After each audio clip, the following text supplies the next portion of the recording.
Summerlee, situated in Coatbridge, Lanarkshire, is an industrial museum. It was opened in early 1988 and is run by the Summerlee Heritage Trust.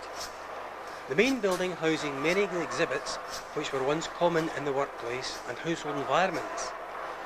Many of the exhibits are operational, like the Crossley gas engine built in 1898 and giving an output of 4 horsepower.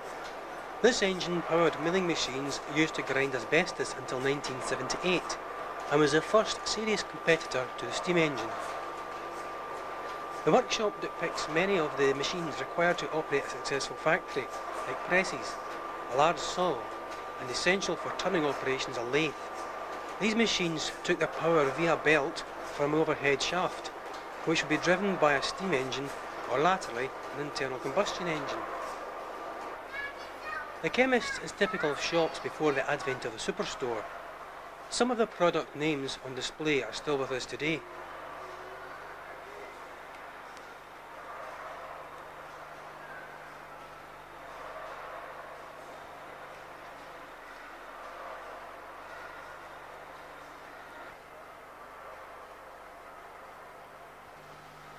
The police box arrived this morning and was formerly to be seen in Glasgow's Cathedral Square.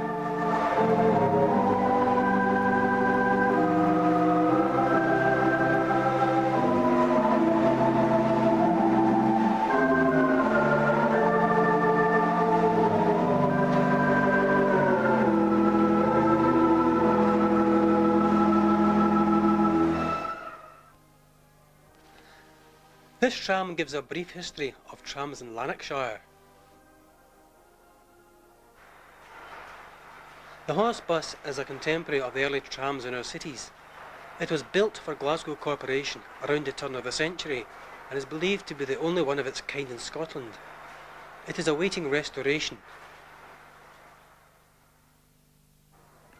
The Summerlee Transport Group is a volunteer group formed in June 1988 and is responsible for operating and maintaining the trams under the umbrella of the Summerlee Heritage Trust.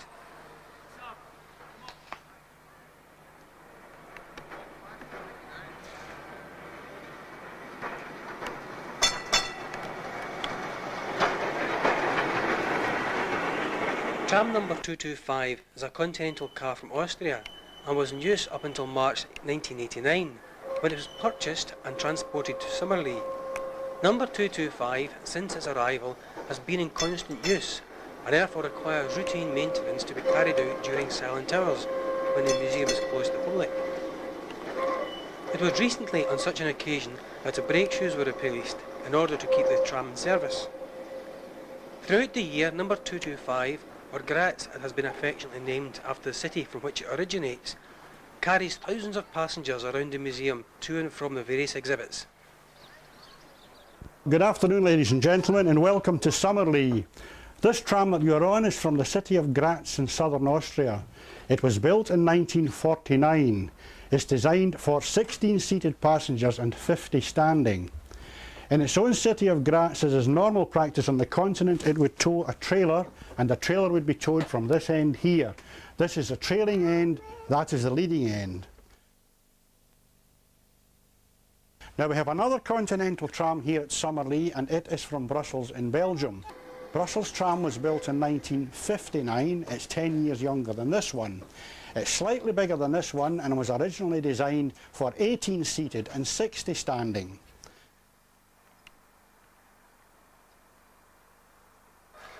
Now we have a third tram here at Summerlee, and it's an open-topped, open-ended double-decker. The original of the vehicle that we have here was built in 1909.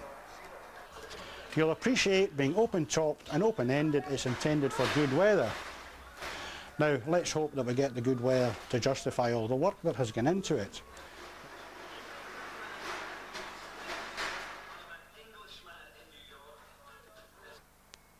Now as we go back along the track, you'll see there are cottages being built just along here on the left-hand side.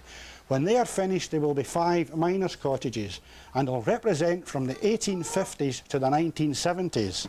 They will eventually be furnished accordingly, and you'll be able to go in and see demonstrations of life as it was 70, 80 and 90 years ago.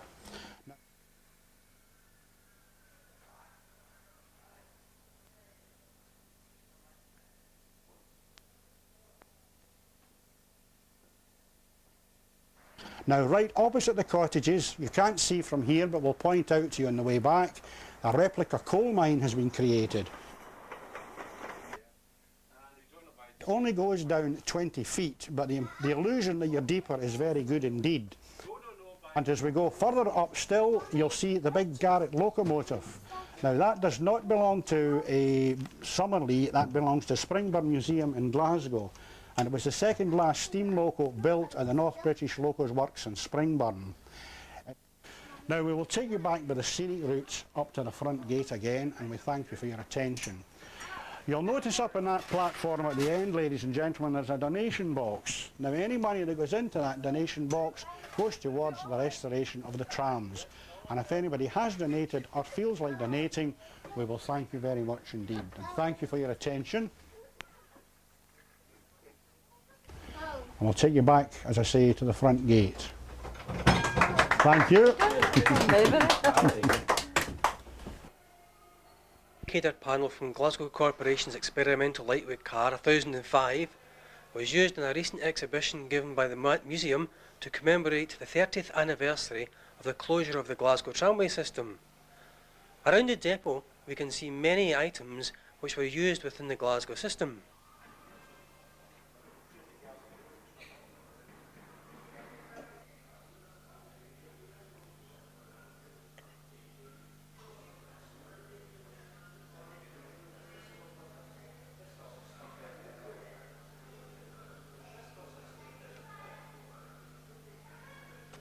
Number 9 was a service to Auchenshoogle.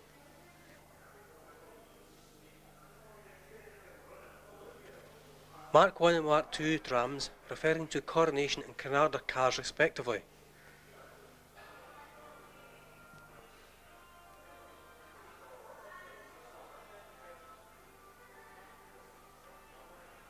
I see you're working 1017 again here. Yes, aye. At the moment we're trying to get the platforms back together again. All the platform timber was rotten, so we've totally renewed everything from the ground up. You're heavily involved in this, of course. You're the project coordinator for 1017. Project coordinator. I'm looking after the progress of work on this and assessing what's done when it's done, basically. Are you pleased with the progress then? It's been very slow up until now, but it's not so much the restoration work that's been slow. We've had difficulty with suppliers and the process of buying materials. This is the custom built boats, isn't it, you're talking about? Yes, aye, that and other things. There's been a few other hiccups. And as I say, I'm project coordinator for this, and I've spent most of my time actually chasing up suppliers rather than actually working on this, you know, which I should be doing. It's coming together now though. We can see the platform starting to get built up with the planks of wood here. What type of wood are you using? We're using the Rocco for the platforms and ash for the ribs in the side. Well, the ribs in the side will be covered in marine ply.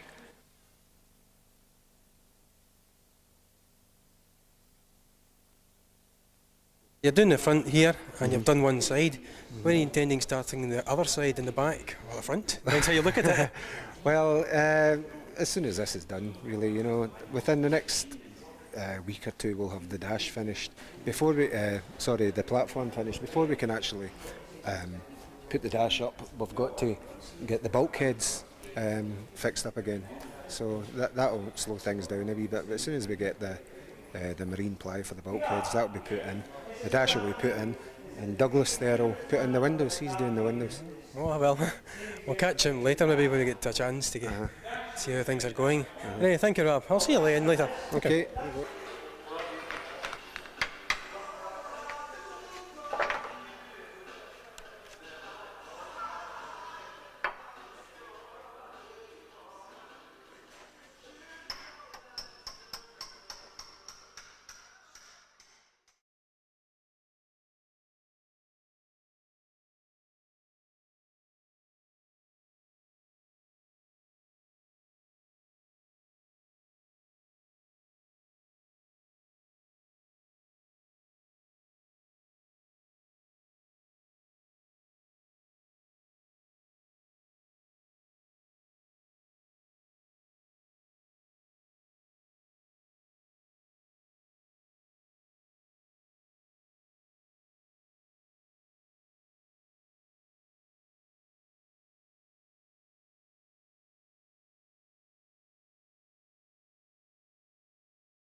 During the restoration of any tram car, the most difficult items to obtain are the truck and the controlling equipment. Recently, STG member Bob Doherty paid a visit to Portugal on behalf of the Transport Group and secured a truck and associated equipment for car number 1017. The other two trucks have been obtained for CETA and the National Tramway Museum at Cottages. As the trucks came from Lisbon trams, they shall have to be re-gauged and overhauled before going into service. The transportation of equipment was arranged by fellow STG member Bob Sutherland for a very competitive rate, as this, together with the purchase price and overhauling, have to be paid for by membership fees, donations and sales of books, videos and the like.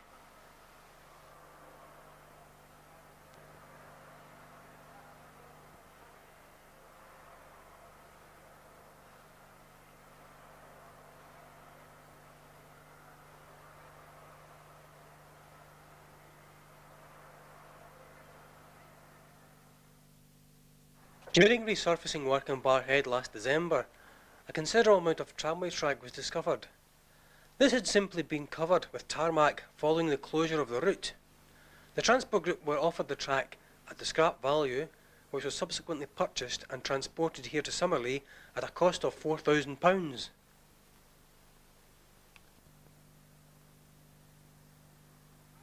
Throughout the summer season, the museum hosts several special events, and due to their popularity, two trams are pressed into service. Today it is a historic vehicle festival, and transport from the 20s through to the 60s is represented here.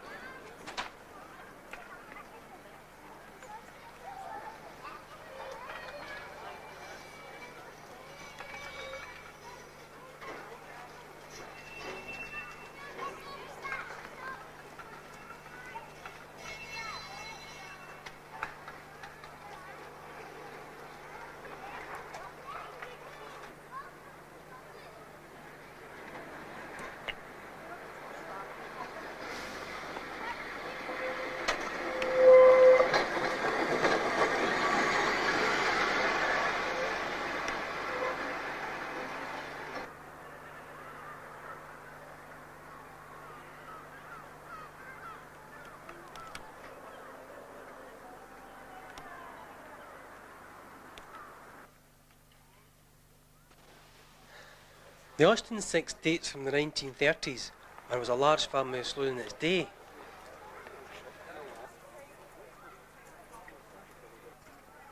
Drove it up, did you?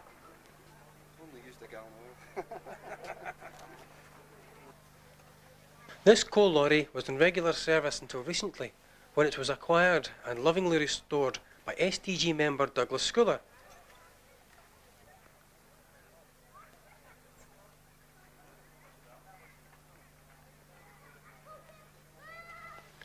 Top-class motoring from Ford, the Mark II Zephyr convertible, with a 2.6 litre 6-cylinder engine, column change gearbox, bench seats, strip speedometer, and of course, transatlantic styling.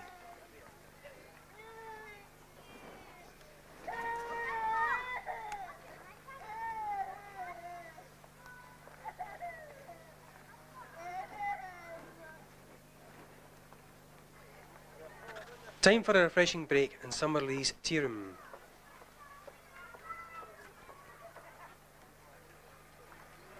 Car number 9062 is from Brussels, and like Graz, has been brought to Summerlee to fill the gap until Lanarkshire car number 53 becomes available for service, and also for use during the rainy season, so we should see quite a lot of her. 9062 was rebodied in 1959, however the controller and running gear dates from the 2 decades previous. I say controller because when purchased the car had to be converted to operate at both ends, thus requiring another controller.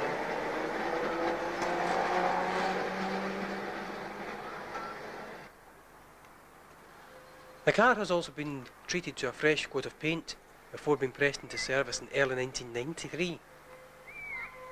This car ran in its native city until 1980, when it became the school car.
Many a man's dreams, the immortal E-Type Jaguar, built from 1961 to 1975, and powered by that famous XK engine.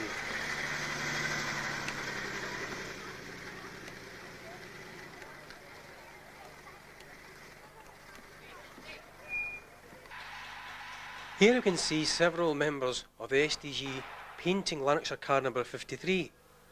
It takes months to paint this car, as there are several coats of primer, then several coats of top coat to apply before the car is ready for sign writing and then varnishing.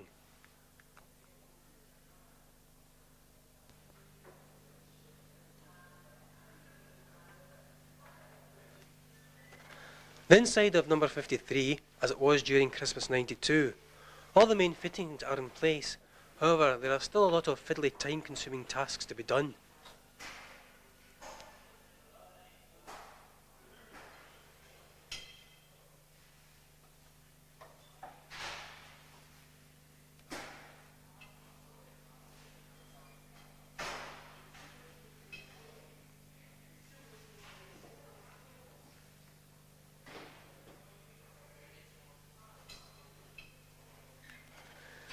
Even laying out and securing the seats requires a considerable amount of time. This is car number 53, 4 months later on, with the interior nearing completion. Although not in service, number 53 has been taken out on trials to identify any problems.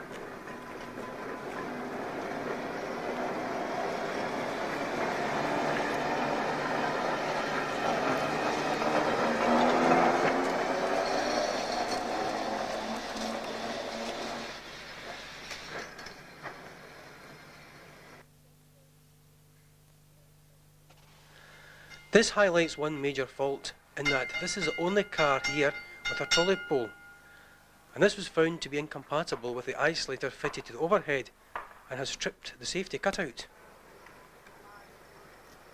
With no power on the overhead, alternative means of propulsion must be employed.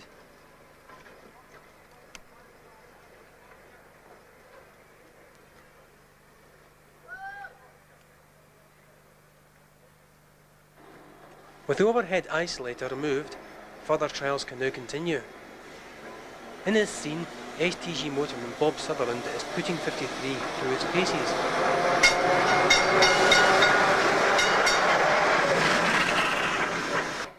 The Lanarkshire car was built in 1909 and ran on the Lanarkshire Tramway.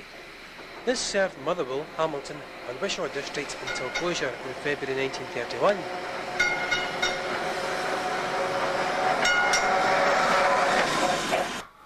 Number 53 lay in a farm in Dalry, Ayrshire until acquired by the Trust in 1986.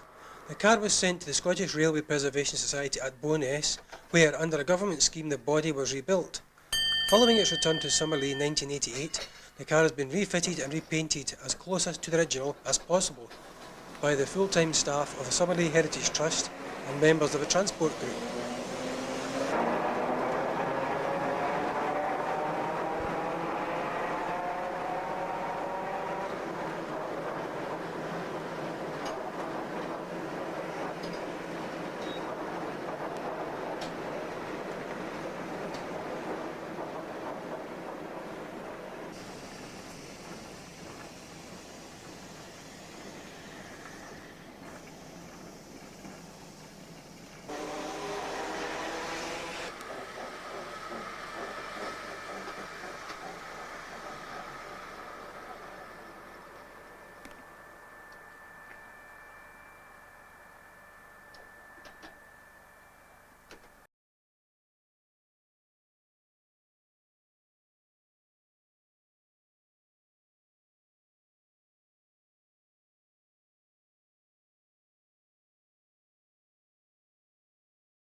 This weekend's special event is a steam fair. Traction engines from all over the country come to visit Summerlee.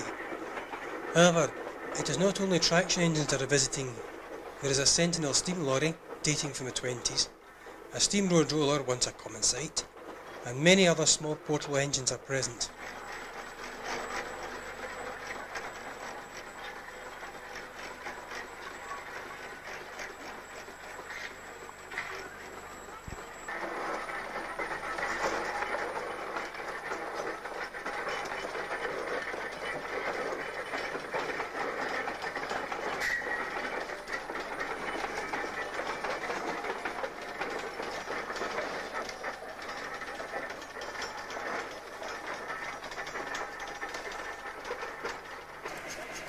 One of the many uses of the traction engine, using the belt to power a saw.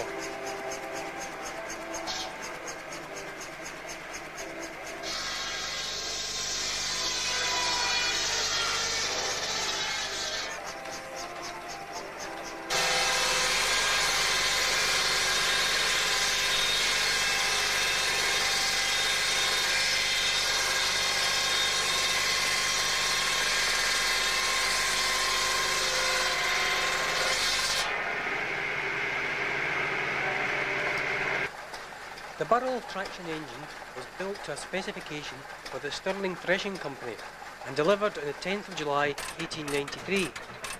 The traction engine delivers an output of 8 horsepower and, when in normal use, runs at a boiler pressure of 140 pounds per square inch. A special event like this, the attendance figures for the museum can reach 10,000 people. I'm here again, Rob Notcher. It's a wee while since I spoke to you last. Project coordinator was a title last time, I believe. Yeah, yes, it was the coordinator for the whole depot, but because of the workload we've got with 1017, we decided to reduce it, and now my responsibilities are solely on car 1017 here. I see, well, last time we seen the car, it was bare ribs and like. Can you fill me in, please? As I say, the last time we spoke, we were working on the ribs of the car. We've renewed most of the ribs, and now we're starting to put the panelling on, the convex and the concave panelling. We've also done the platforms since last we spoke, and in the near future, Douglas, the other joiner here, will be putting the windows up. We've got everything in position, and men are working right now to get the front dash back on. As soon as they've finished that, the windows will go up and the canopy bend. That's what Douglas is working on. And this will all be done fairly soon? This will all be done within the next 3 to 4 weeks. Turning our attention now to the interior of the car, we have seen some changes there in the last few months. Yes, we've had one man working every day and trying to strip the interior. As you know, the interior of the car is complete. We have all the timber in store, and one of our members has been working a few hours every day stripping that, which is an invaluable job because there's a lot of work there. You know, it's going to take a long time to complete This, of course, is all voluntary work like ourselves here. Yes, it's all voluntary work, as you say, and time is of the essence. You know. When you talk time there, have you any idea when we'll be back on the rails? I've been quoted as saying 2 years, and that was about 2 years ago. But you haven't given a start date. I still say 2 years, you know, because that seems a fairly realistic figure. When I first took over this job, I'd never done anything like it before. None of us had actually attempted anything quite like this before. And although in theory it was possible, if we'd been working full time at it, sure, to do it within that time span, because we're volunteers and we're only working a few hours a week, then obviously it's been extended a wee bit. But we expect by the end of this year to have the exterior of the car looking as it should and possibly sitting on its truck.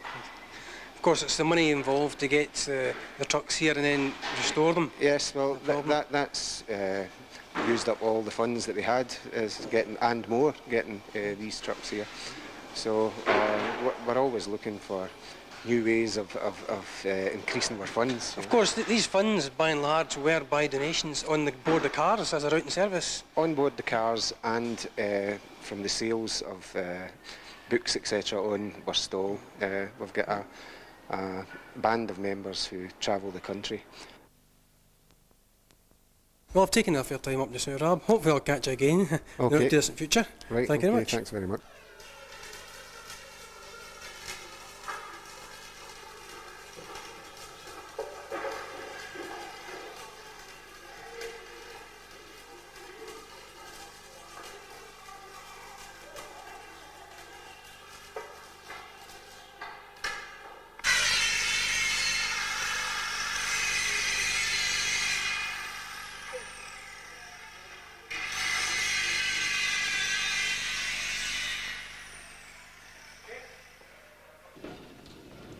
We have come here to the National Tramway Museum to see tramcar number 68.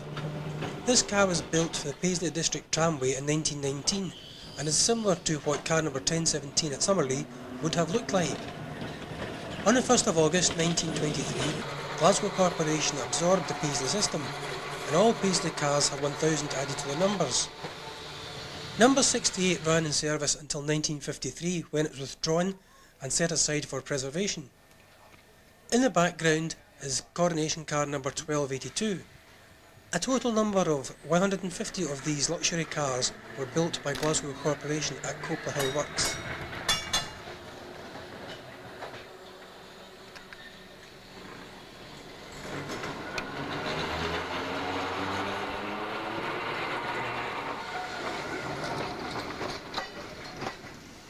Car number 812 is a typical Glasgow standard tram car dating from 1900.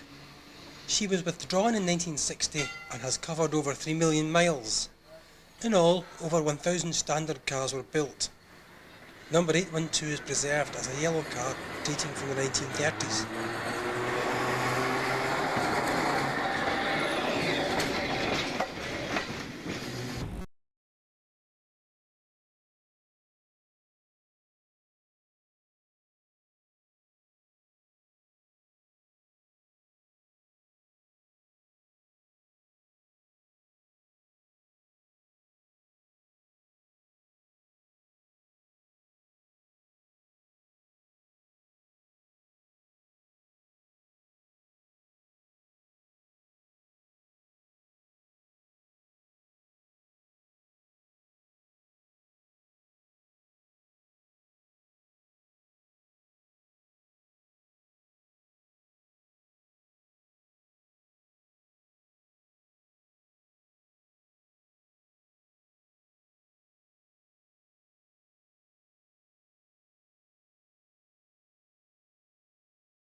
Today, the 1st of April 1995, sees the reintroduction into passenger services of Lanarkshire car number 53 after an absence of 64 years. The occasion has been witnessed by an invited gathering of dignitaries. Here, SDG member Bob Sutherland is giving local MP Mrs Helen Liddle a demonstration of the operation of the car.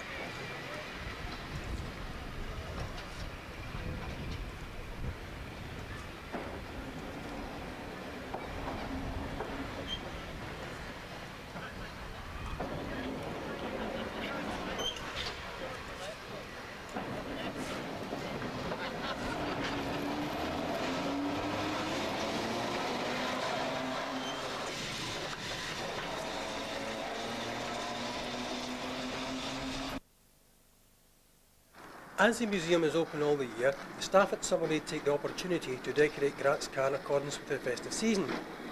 Due to the ice forming on the overhead wire, the current to the car is momentarily interrupted, giving the spectacular arcing scene at night.